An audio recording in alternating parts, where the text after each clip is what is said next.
ధైర్యమంటే ఏదో కాదు, నీలో ఉన్న న్యాయమేరా. ఓడిపోదులేరా నీ సంకల్పం.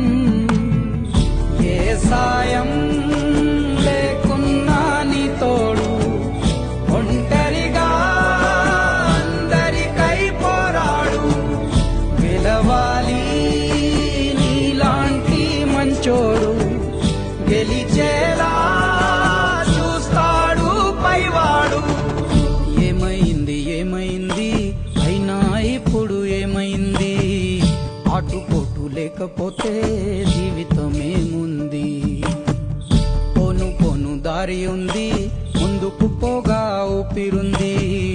చీకటైన దారుల్లోనే వేకువ పూస్తుంది.